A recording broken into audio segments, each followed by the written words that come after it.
Welcome. My name is Julia Lamb, and I'm a professor of theology here at Georgetown. Thank you for coming to the 11th annual James M. and Margaret H. Costan Lecture in Early Christianity. It is so good to see you this evening and on this beautiful, beautiful October day. This lectureship was established with three main objectives in mind: to honor leading scholars and to celebrate their contribution to the field, to fund an annual public lecture on early Christianity that would bring together the academy, the general public, and various religious communities, and finally to support both the study and the teaching of early Christian literature, history, and practice. On behalf of the university, the College of Arts and Sciences, and the Department of Theology and Religious Studies, I thank Jay and Margaret Costan. Thank you for your generous gift and for your personal support surrounding the lecture. Please join me in thanking the Costans.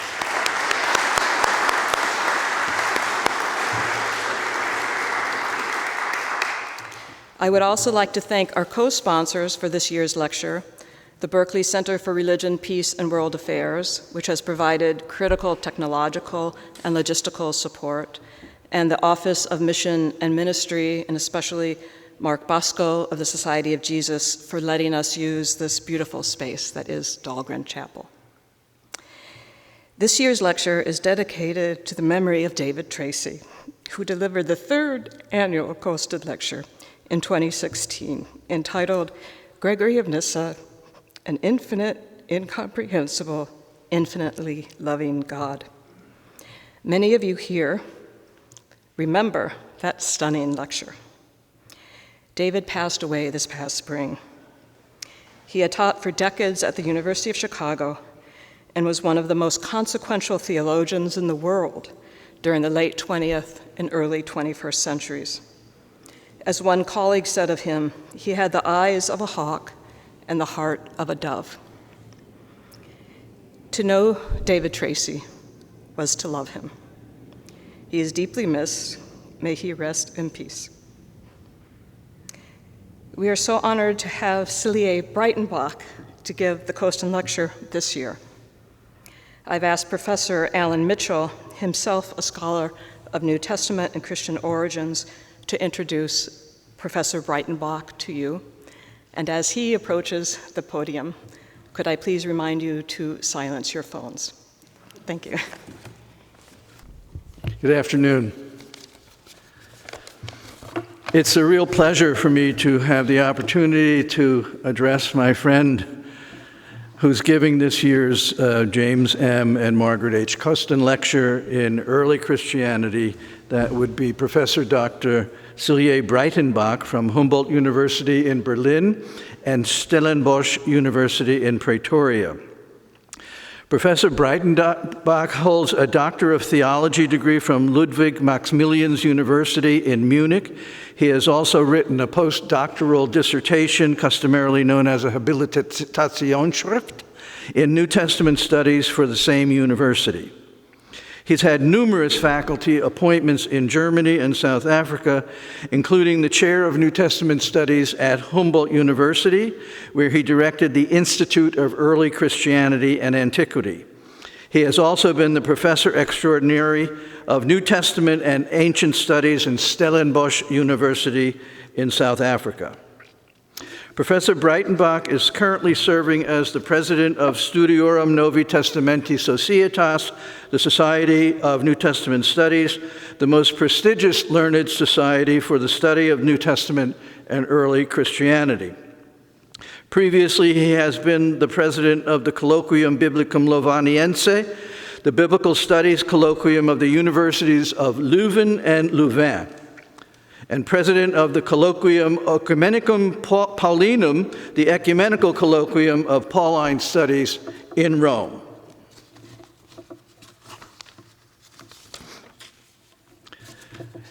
In addition to that kind of service, he has had administrative experience, university administrative experience at a very high level.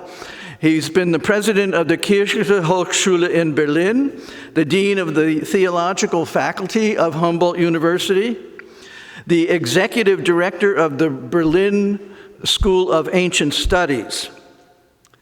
These positions have enabled him to foster trans-institutional cooperation among other academic entities, such as the Berlin-Brandenburg Academy of Science.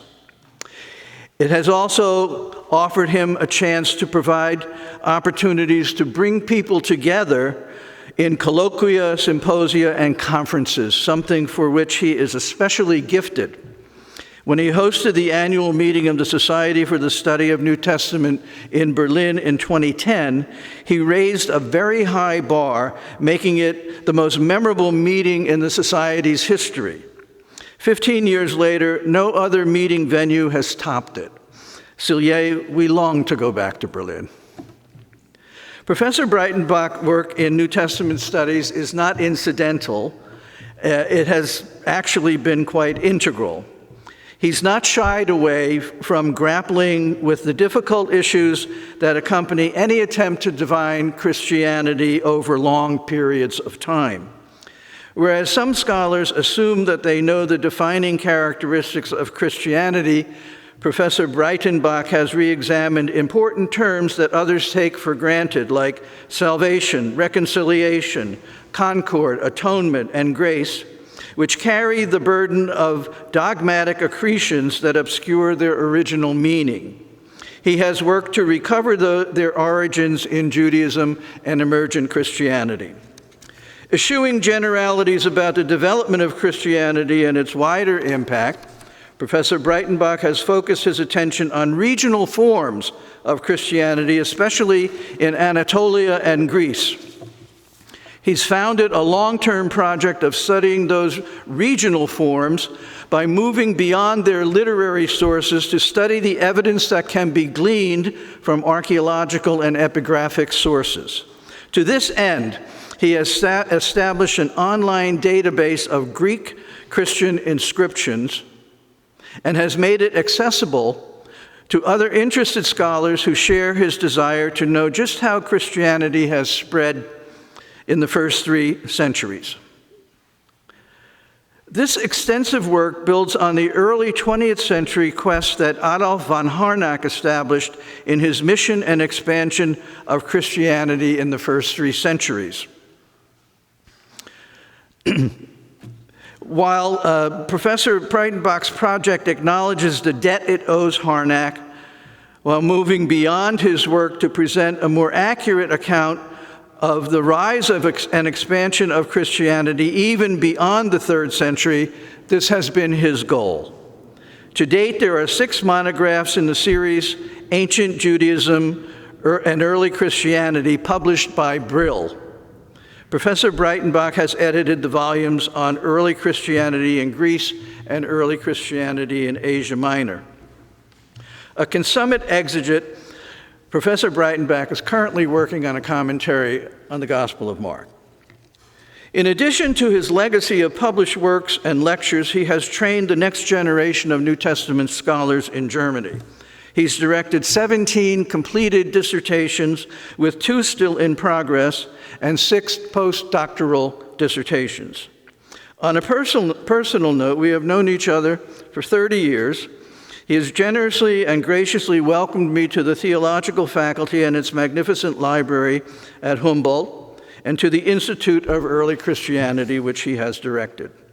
When I was on sabbatical there in 1996 and 97, he invited me to join the seminars with his doctoral students, postdoctoral students, as well as seminars with non-doctoral theological students at Humboldt University. These seminars greatly enriched my sabbatical year, and I will always be grateful to you for that. Given Georgetown's history with the study of languages and linguistics from the time that we had a School of Languages and Linguistics now to the time when we have a Faculty of Languages and Linguistics in the College of Arts and Sciences, I want to offer a special word of welcome to Professor Breytenbach's wife, Dr. Anneke Joubert, who is an accomplished scholar in ethnography and African oral literature. Dr. Joubert, we are happy that you could be with us on this occasion. And now let us welcome Professor Breytenbach.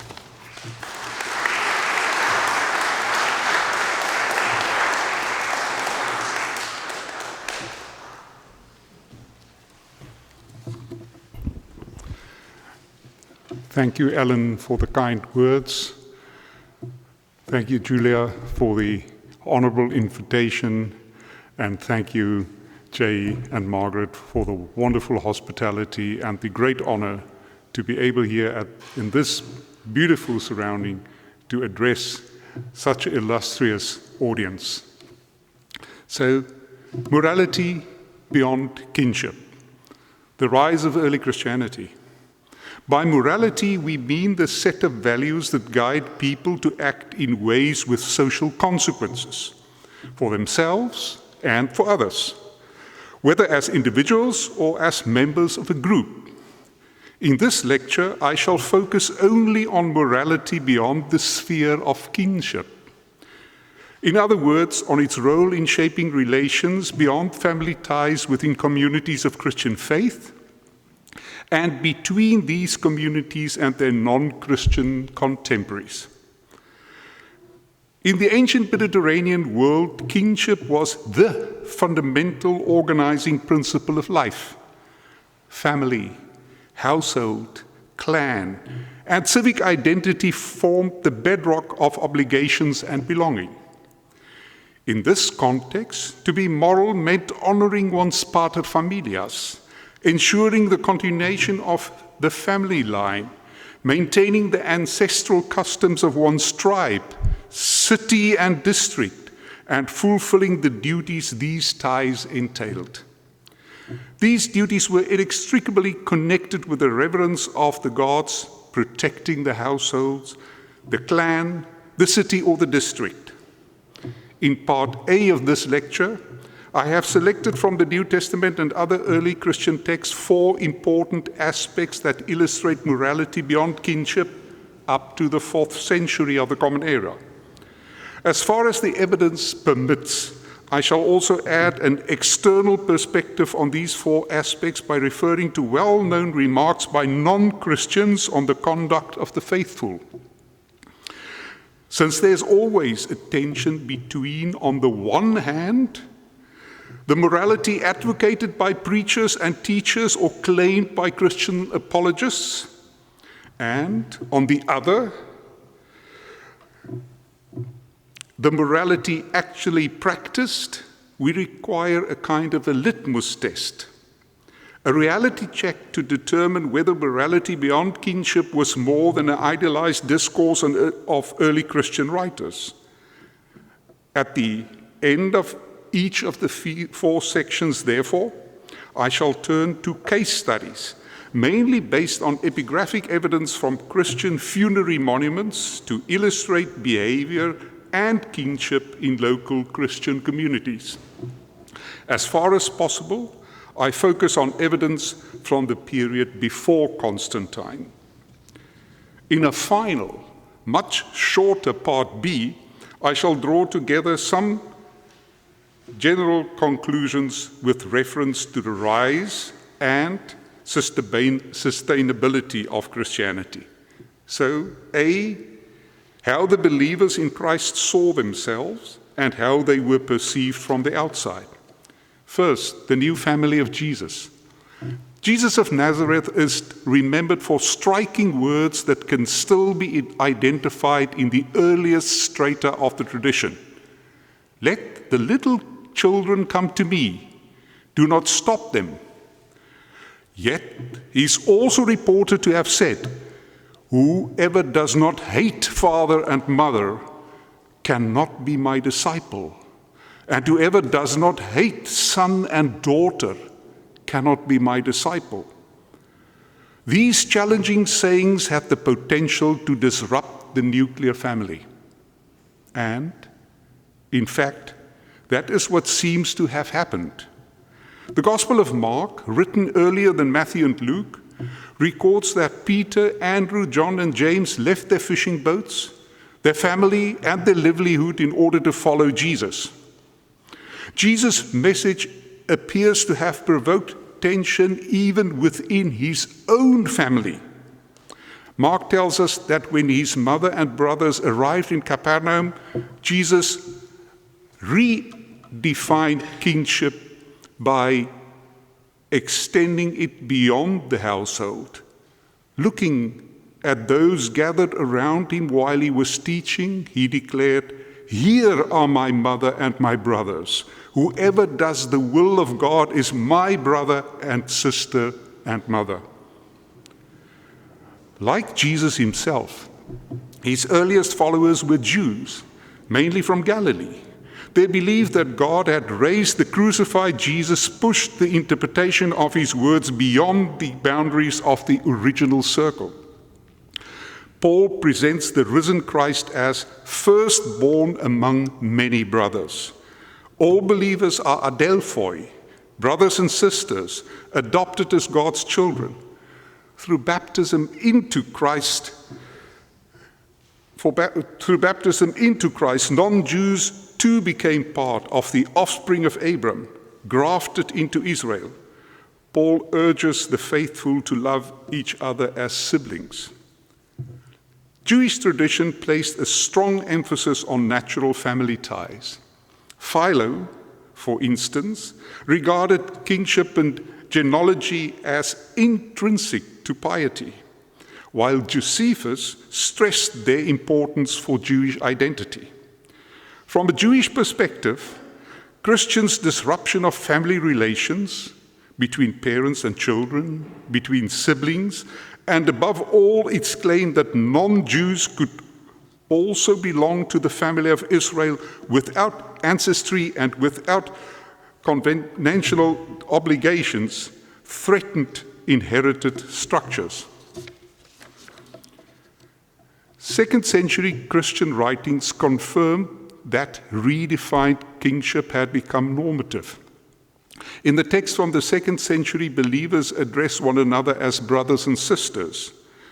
Even earlier, outsiders recognize followers of Christ as a distinct group.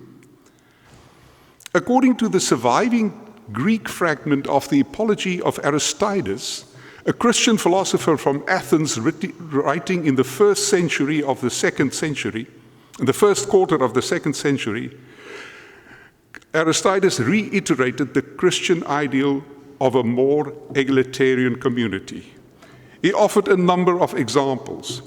When believers had slave and slave girls in the household, they sought to persuade them to become Christians so that they might live together in friendship. Once converted, they were treated impartially and also called brothers and sisters. I quote, "not according to natural descent, but according to the Spirit." By the middle of the 3rd century, Cyprian describes the church as the mother of believers. From the Greco-Roman side now, critics mocked this reconfigured kingship. Celsus derided Christians for attracting slaves, women, and children, thereby undermining natural hierarchies. In the passing of Peregrinus, the 2nd century philosopher Lucian sneered at their fictive brotherhood as gullible, though he admitted their devotion to one another. In the early 3rd century, Cilliers, the skeptical voice in Minucius Felix' dialogue Octavius, complained that Christians isolated themselves. If they did not go to the theater, they do not take part in processions or games. The redefined kinship of the Christian community and its distinct social practices challenged both Jewish identity and Greco-Roman social order. Aristides also mentions that Christians do good to outsiders. He claims that they do not overlook a widow and they save orphans. When they see a poor man that died, they bury him at their expense. The Christian insistence on inhumation rather than cremation has left widespread sepulchral evidence that allows us to test some of the literary evidence by looking at the non-literary remains from Christian antiquity. So we turn to the litmus test. In Rome, as early as the 2nd century, wealthy Christians combined their family tombs in catacombs and created niche graves in the passageways for poorer members of the congregation. From the early 3rd century onwards, communities even established cemeteries owned collectively. In Asia Minor, several funerary inscriptions suggest that the Christian brotherhoods and sisterhoods not only provided burial for the less fortunate brothers and sisters, but also for strangers, for xenoi. And if you look at your handout at the first picture, in 3rd century Apamea, for instance, Bishop Valens made provision in his and his wife's grave for unrelated and impoverished members of the Christian community. Think about that for a moment. Are you willing to do that with your grave? Other Christian epitaphs from the same period indicate that tombs were shared with non-family members. Families were still the heart of the burial of their relatives, but in a context of Christian sisterhood and brotherhood. The widening of the family circle to embrace relations beyond kinship seems to have been a distinctive trait of emerging Christianity. But this raises a further question. Did it go hand in hand with a distinctive morality? Another winged word of Jesus of Nazareth can serve as the point of orientation for the second part, love for the neighbor, care for others. Greek and Roman moralists did not, as a rule, urge care for the poor. Beneficence in antiquity was tied to honor, prestige, and status. It was directed towards social equals with an expectation of reciprocity. Do ut des, I give so that you may give in return. Poverty was rarely met with compassion. Rather, it was often seen as a sign of divine disfavor or moral failure. Judaism, by contrast, emphasized generosity to the needy within the community. The Torah commands kindness to the poor, while the prophets and wisdom writers condemn oppression of the weak and present charity as honoring God. Jesus radicalized his Jewish tradition. In the Sermon on the Plain, he blessed the poor. Blessed are you who are poor, for yours is the kingdom of God. His famous hyperbole, it is easier for a camel to go through the eye of a needle than for a rich man to enter the kingdom of God, epitomized his suspicion of riches. On the question of the most important commandment, Mark records Jesus as quoting the Shema Israel, "Hear, Israel, the Lord your God is one, and you shall love the Lord your God." The Markan Jesus then added, unprompted, "You shall love your neighbor as yourself." In Luke's Gospel, the parable of the Good Samaritan extends this command across cultural and social boundaries. The Samaritan has compassion with his injured Jewish neighbor and helps him. Early Christians remembered these teachings of Jesus and sought to embody them.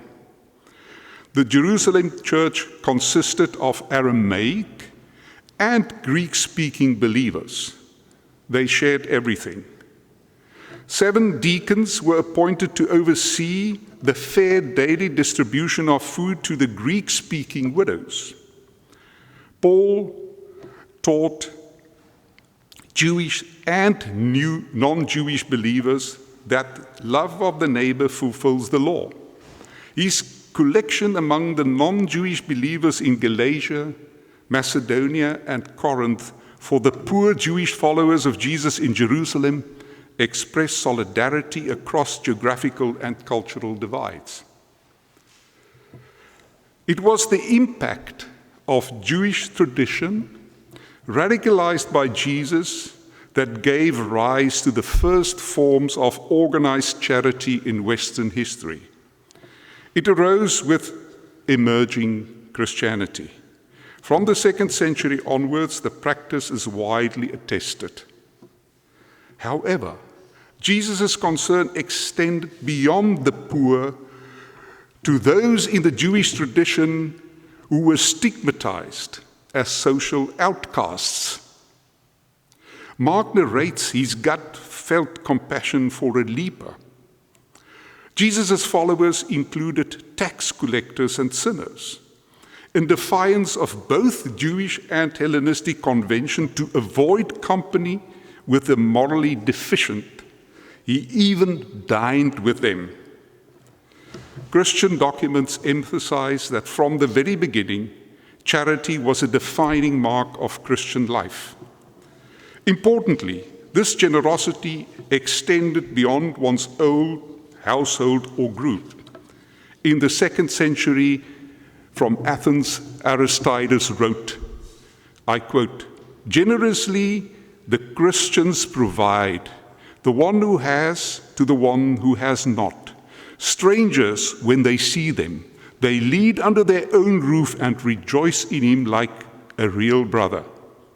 From Rome, Justin Martyr assured the emperor, "We who once took most pleasure in accumulating wealth and property now share with everyone who is in need." By the end of the century, Tertullian explains that the Christian community funds in Carthage came from voluntary monthly contributions, never compulsory fees. These offerings were used not for feasts or pleasures, but to support the poor, orphans, the elderly, slaves, shipwrecked sailors, and prisoners. They were acts of charity that embodied their faith. He even reports that the pagans remarked, "See, they say, how they love one another." Such care for the poor for religious reasons contrasted sharply with Greco-Roman habits. Lucian mocks the Christians. I quote, "Their first lawgiver persuaded them that they are all brothers. Therefore they despise all things indiscriminately and consider them as common property." Of course, Jesus' followers required to uphold a strict moral code and to distance themselves from vice and those who promoted them. Many of the non-Jews amongst them had once lived in those very patterns of behavior. Their baptism was understood as a second birth, washing away past injustices. As Paul reminds the Corinthians, "Such were some of you, but you were washed, you were sanctified, you were justified." Justin Martyr claimed that the Christians succeeded in making the turnabout. I quote, "We who once delighted in fornication now embrace charity. We who valued wealth and possessions now bring what we have into a common fund and share it with everyone in need." The new family of God reached beyond kinship boundaries, but it did not admit newcomers indiscriminately. Belonging was conditional upon belief in Christ and moral transformation. Anyone from any status group could in principle enter, but they have to change their ways. Thus, while emerging Christianity broke through kinship and social barriers, it simultaneously safeguarded its new spiritual family with ethical boundaries. As with the first section, let us test the ideals and the self-presentation against the material evidence. So we turn to the second picture on your handout. The commitment to loving one's neighbor and caring for the poor is reflected in Christian funerary inscriptions. On a 3rd century sepulchral monument from Acronios, a well-to-do family granted permission for those who cared for the poor to be buried in their family grave. The poor included widowed women and their children, whose living conditions were generally precarious. Women from prosperous households played a significant role in charitable work. And now your example, for example, the 3rd century inscription from Laodicea Combusta praises the Christian Aurelia nun of Gedanmaa, north of the modern-day Konya, as most august and good, most diligent nourisher of the poor, blameless and wise. A century later, Gelasius honored his wife Glycera as, I quote, the blameless nurse of the poor. In Kottayam, the epitaph of Domnus reflects the high esteem in which he was held by the Christian community. Domnus, I quote, who loves the poor because of his piety. And in Athens, in the 5th century, the upper room of the hospice of Juliana from Athens might have been used for charity. So the 3rd section, the family of God's non-retaliatory internal and external behavior.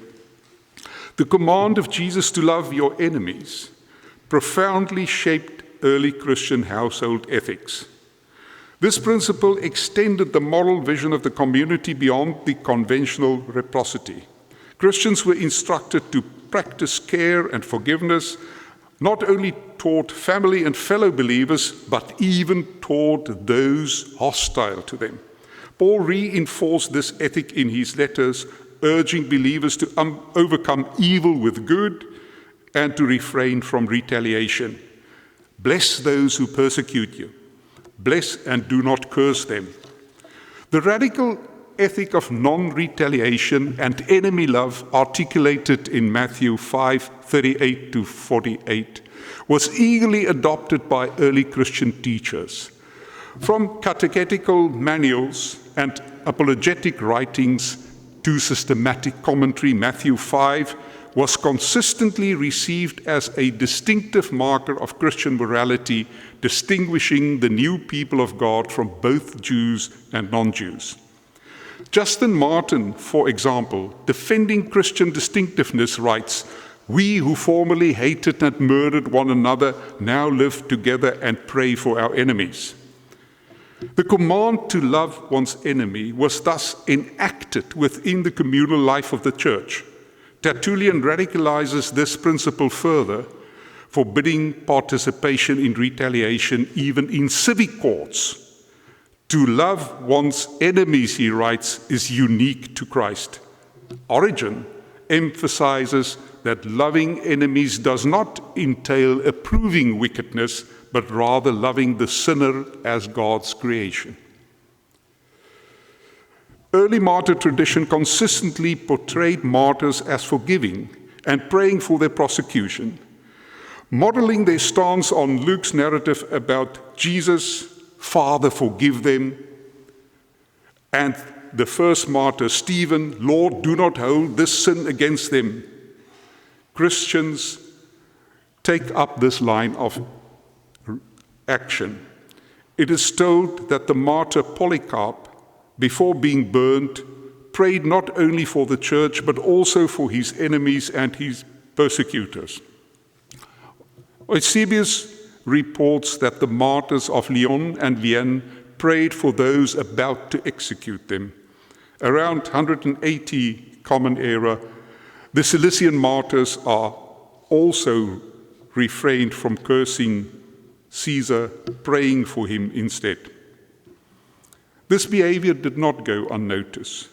Lucian and Celsus mentioned Christians' contempt for death, and Emperor Marcus Aurelius characterizes it as obstinate opposition and fanaticism without reason.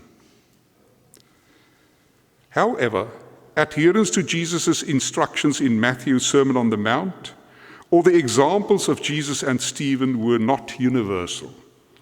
So here we come into trouble with our litmus text. Christian inscriptions from Corinth illustrate a more complex reality.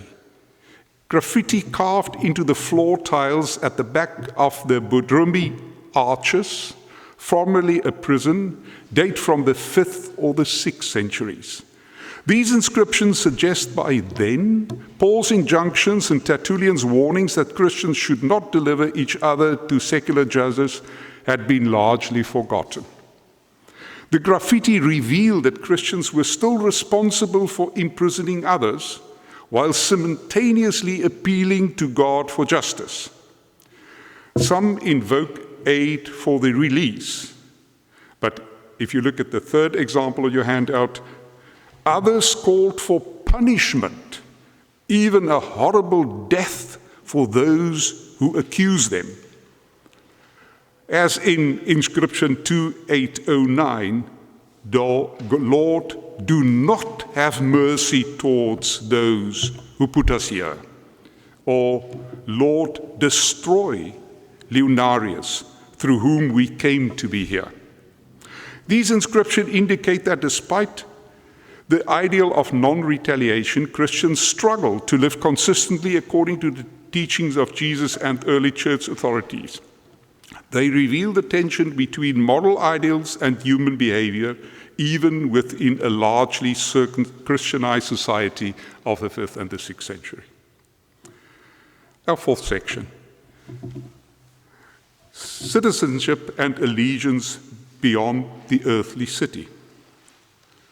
In the early imperial world, belonging was defined by kinship, civic membership, and legal status. One's place as a freeborn slave, a citizen, a freedman or woman, or a slave determined rights and duties. Many dedicatory inscriptions show that people acted as part of their tribe, city, or district. There are good grounds to accept the view presented in Acts that Paul was a citizen of the city of Tarsus and a Roman citizen. Paul himself never mentions this in his letters because his primary self-definition was that he is a slave of Christ. Belonging to Christ relativized his former status.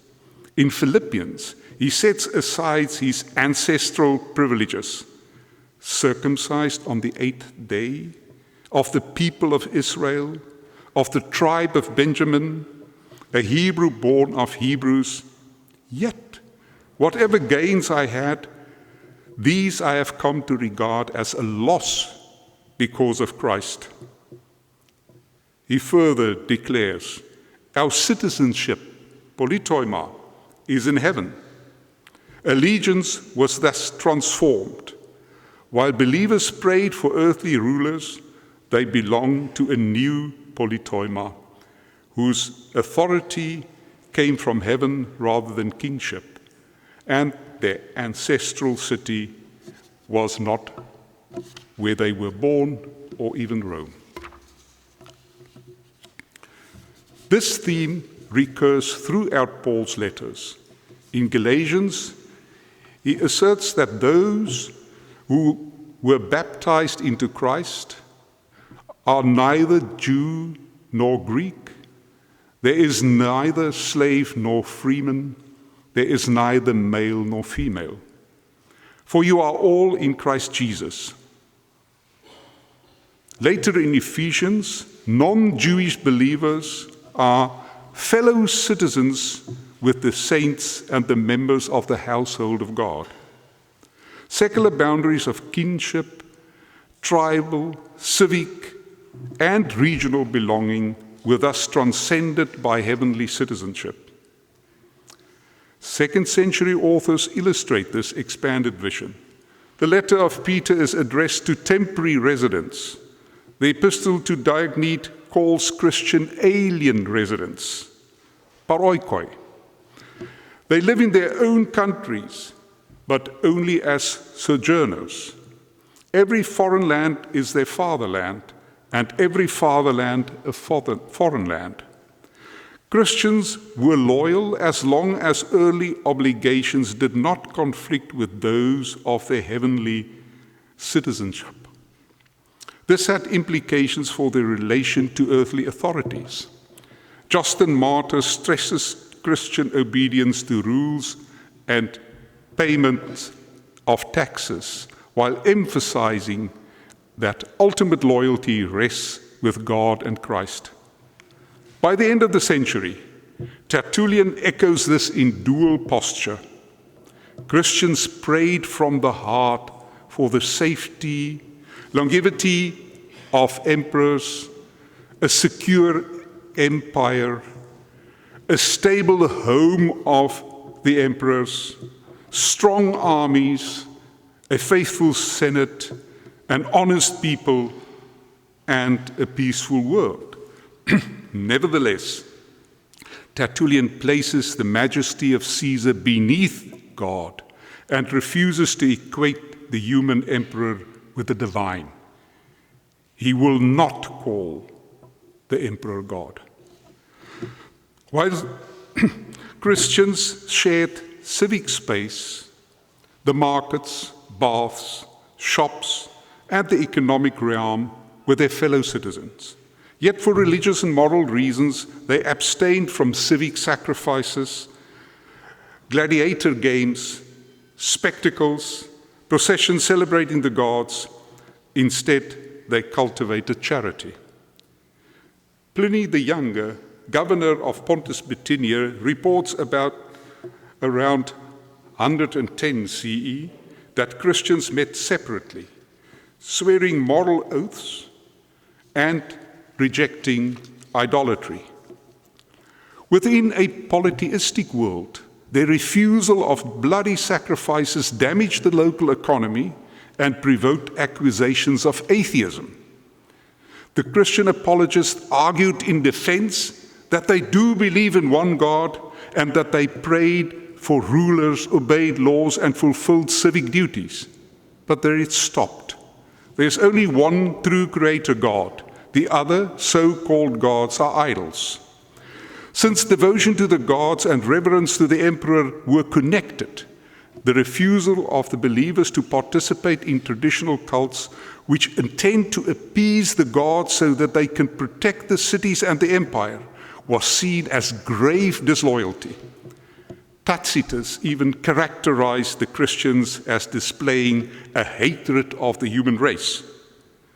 Being simultaneously inclusive and exclusive, Christianity included people from all backgrounds, but excluded worship of their ancestral gods.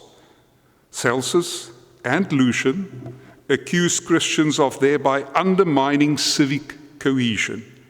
By the end of the 2nd century, Christians were slandered, harassed, and even persecuted because of being called Christians. They were made scapegoats. Tertullian writes that the accusers made them, I quote, the cause of every disaster to the state, of every misfortune of the people. Christianophobia was on the rise. But what does the non-literary record reveal? From the late 2nd century, increasingly in the 3rd, literary inscriptions put up by Christians provide further verification. Some specify the deceased background or place of origin.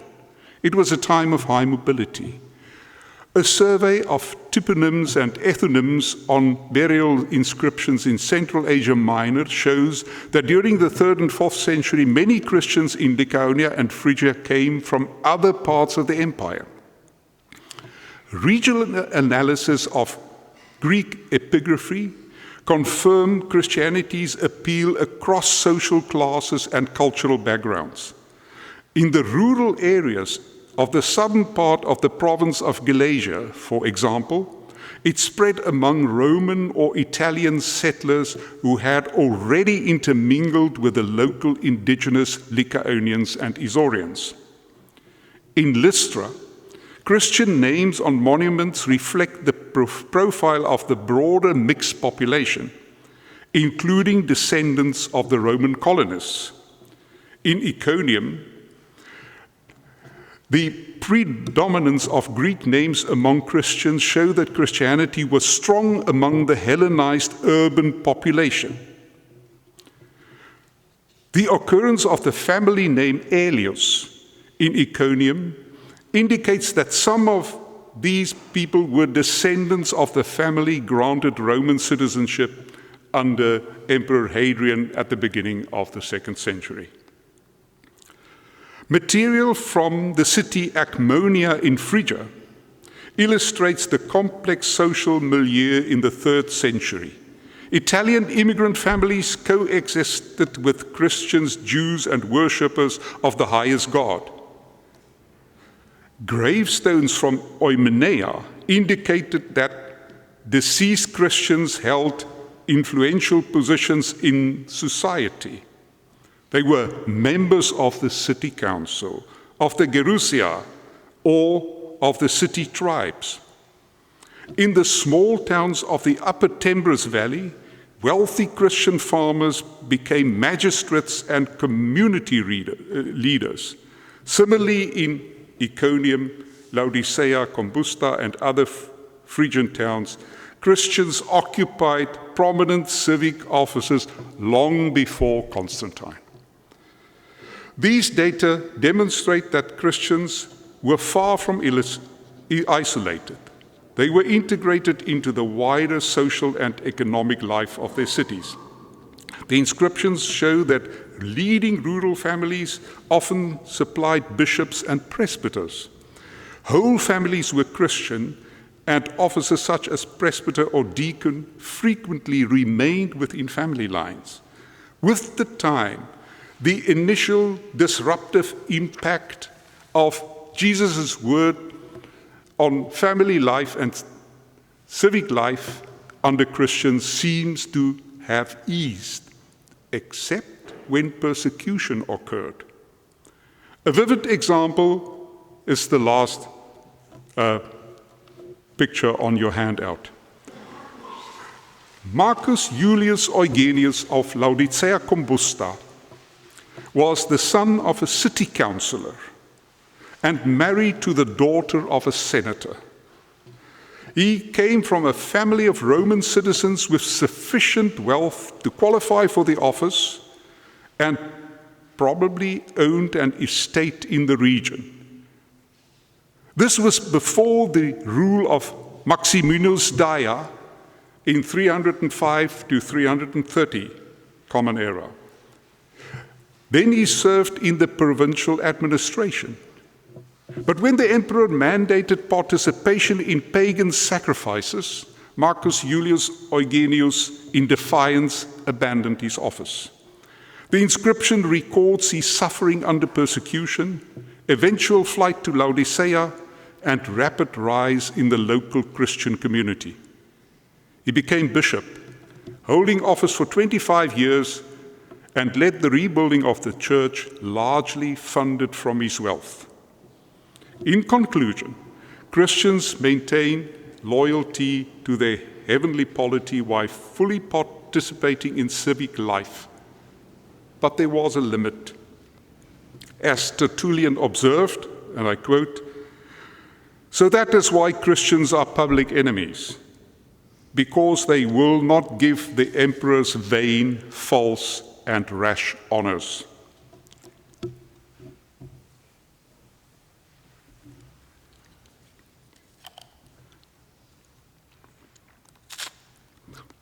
So we come to the much shorter part B. The four aspects of Christian morality harvested from the literary documents surveyed in part A the redefinition of family bonds, neighbor love expressed through care for the poor, non-retaliatory conduct, and loyalty to an heavenly citizenship, these aspects converge with later non-literary evidence and utterances from critics of Christianity. These features were not only internal ideals, but became visible to outsiders, shaping perceptions of the Christian communities. A striking example is a letter traditionally attributed to Emperor Julian the Apostate, who ruled 360 to 363. The letter was addressed to Ascasius, the high priest of Galatia. In this letter, Julian reflects on the moral practices of Christians. He singles out three features of their conduct that drew admiration from the wider population: benevolence towards strangers, tus xenus philanthropia, the care for the grace of the dead, and what he calls the fabricated piety of their lives. Julian's letter instructs Arsacius to ensure that similar virtues are displayed by all the priests in Galatia. The author insists that no priest should enter a theater, drink in a tavern, or engage in any trade deemed base or dishonorable. More strikingly, he orders, and I quote, "In every city establish hostels so that strangers may profit by our benevolence. And I do not mean only our people, but others also who are in need of help." These instructions are clearly modeled on the philanthropic and xenophilic practices of the Christians. As Julian's letter admits, such care transcends the traditional limits of kinship and religious community. The letter laments, I quote, "It is disgraceful that while the impious Galileans support not only their own poor, but ours as well, all men can see that our people lack aid from us." And reflecting the traditional pushback that he tried to bring into movement, he says, "Let us not, by allowing others to outdo us in good works, bring shame upon our gods through our negligence."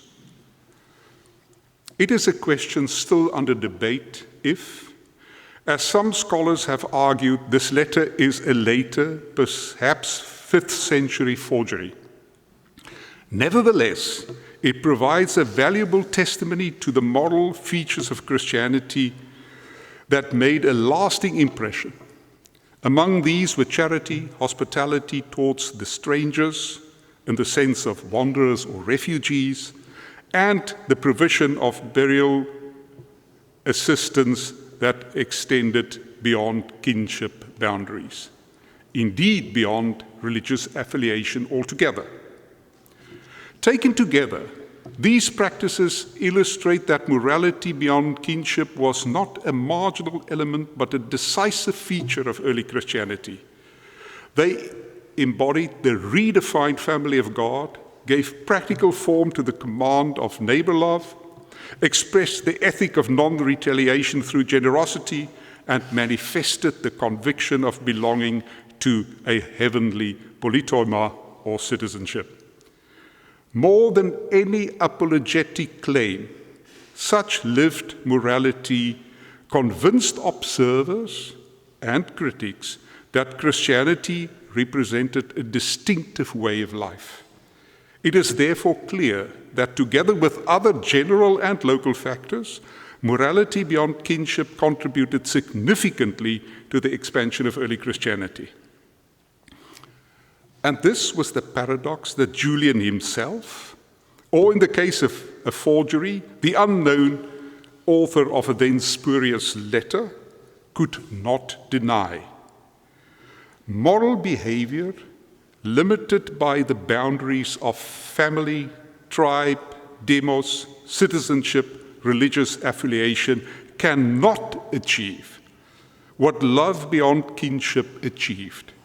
Its kindness helped to overwhelm a mighty empire. These practices were not innovations of later centuries, but the lived expressions of the teaching of Jesus of Nazareth, remembered and enacted in everyday life of his followers.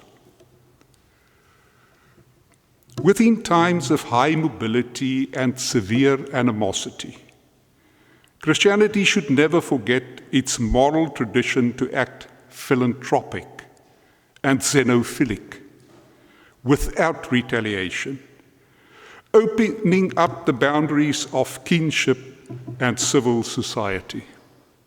It cannot start to hit back, to love only its own, lest it risks to lose its ability to live in peace and to fail in the duty as the peacemaking children of God. I thank you.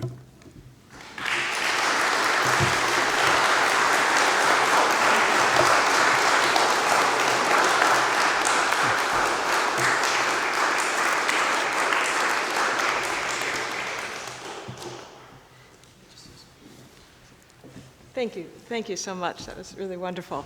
So we have time for a couple questions before we then retire to continue the conversation and the reception out in Dahlgren Quad.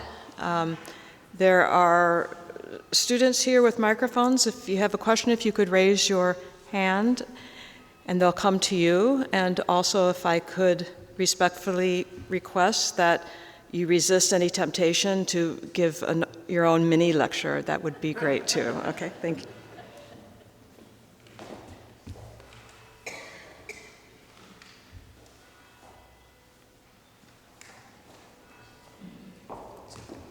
Hello? And if you could also tell your name and your affiliation too, thank you. Okay, my name is Emily. I'm not a student of Georgetown. I'm actually here on an internship. But I did have a question, because I heard, when I hear this of kinship, I think of familial ties, and then I think of ancestral ties. And during this time period, at least in the Roman world, their faith, I know, had a lot to do with ancestral worship, maybe in other religious traditions in the Mediterranean world as well, focused a lot on ancestral worship, right?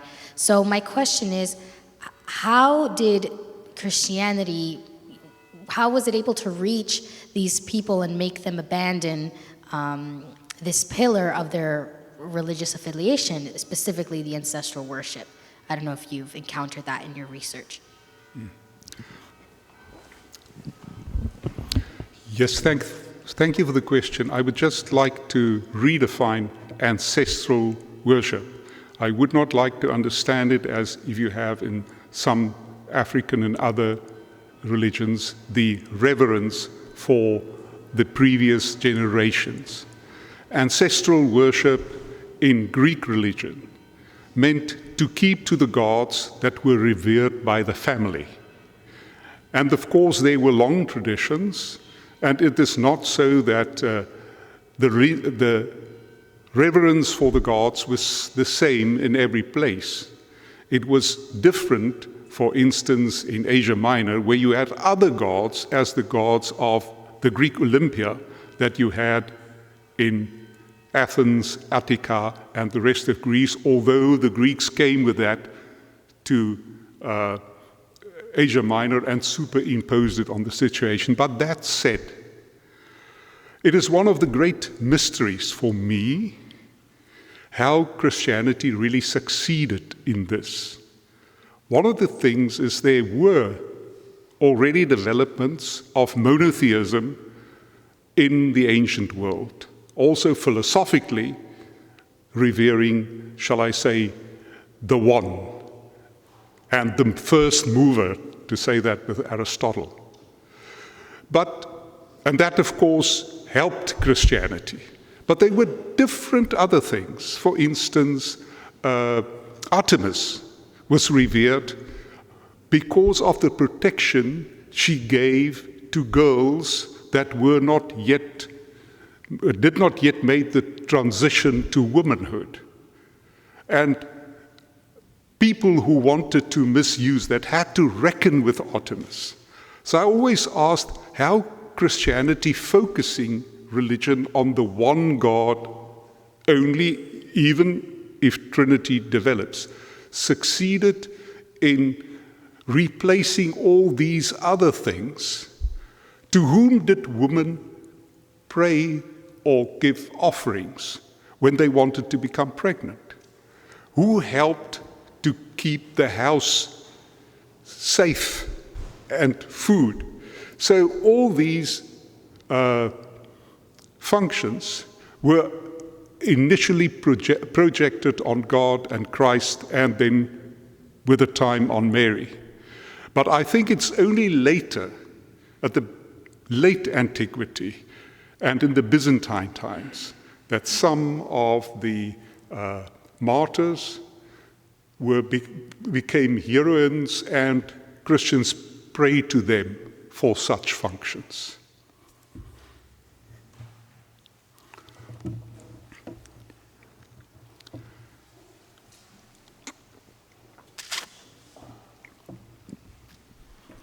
Thank you for your presentation. I'm curious to know if this morality you presented, morality beyond kinship, includes non-Christians? Because I feel like you talked about this in relation, or from a Christian perspective and from a Christian understanding, but I didn't hear any examples from the first 5 centuries which would extend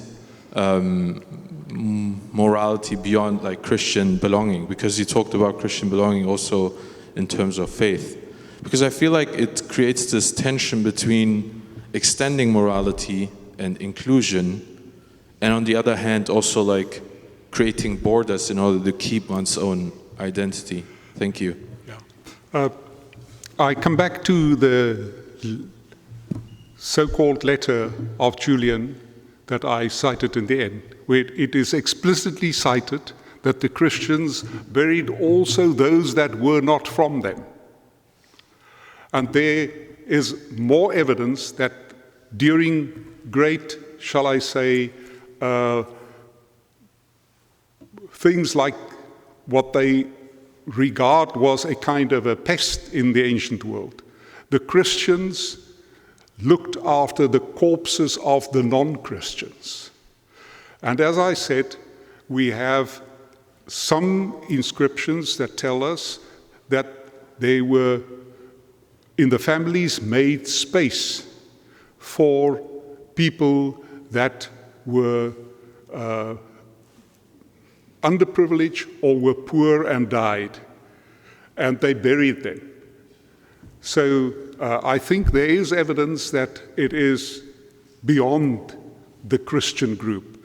The same as you had that the Christians went to the places where children were put out, and they took these children and integrated them in their community, and they raised them. Yeah.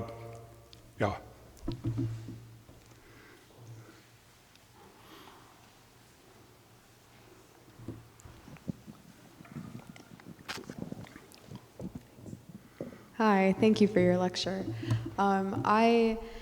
It's floated around that the etymology of the word friendship is rooted, like the word friendship is also rooted with the word freedom. Sorry, I don't get that acoustically. Can you hear me? Maybe if you can speak a little Yeah, no problem. Can you hear me now? Okay. I was wondering where the word, or where the concept of, in kinship, outside of kinship, so on and so forth, where the concept of friendship belonged in Christian circles and maybe contextually in the Greco-Roman world? Yes, well, I think that of course, the basis of kinship is the nuclear family, and, shall I say, the extended branches of that. And we can see from the epigraphical evidence that sometimes sisters-in-law, and so were also buried in a family grave. But it is normal that when, shall I say, men married, they create a new household and, of course, bury their own children. But sometimes children would bury their parents. So it is a kind of, shall I say, the nuclear family with around it the, shall I say, the larger family, the extended family, as one would call it. But that family is to be distinguished from the household, which also would include the slaves and some of the workers.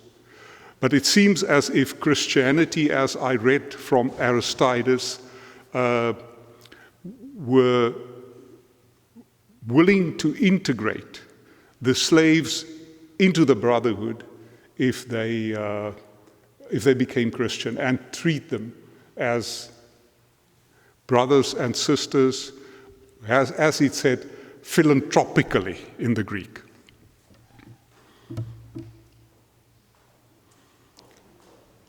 So one last question in the back. Hi, Professor. My name is Cherie Gale, and I'm a doctoral student in the Department of Theology and Religious Studies here. Thank you so much for this lecture. I'm very excited about the potential in Christianity to engage interreligiously.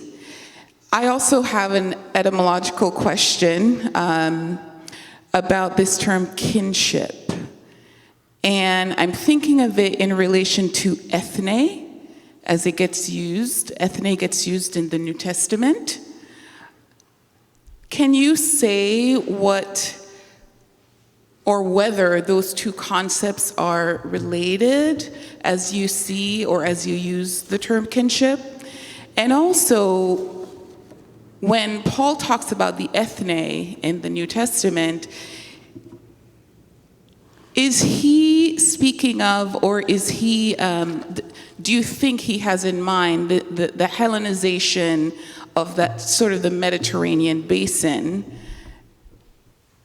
How are we understanding these terms as they get used, invoked in the New Testament, and how might they apply to what you're discussing here? Yes. Thank you. It's a very good question. And I would say, as the first remark, we must try to get rid of our conceptions of ethnicity and ethnoi when we approach the ancient world. It seems to me that in Paul, ethnoi or ethnos refers to those that do not belong to the Jewish people. And that is not a question of ethnicity in that sense. So one must be careful. There are definitions, for instance, with the letter to Diognetus, that talks of Christianity as a genos. And it seems to me this would more be the broader family from which somebody comes. Ethnos and ethnois in the ancient world seems to be always from their own position defining the other, those that are not part of us. You will have noticed that I haven't used the word ethnicity once in the paper, and that is for the reason to avoid these confusion that we have. But as far as Paul concerns, I would say that ethnos and ethnoi refers to the non-Jewish people.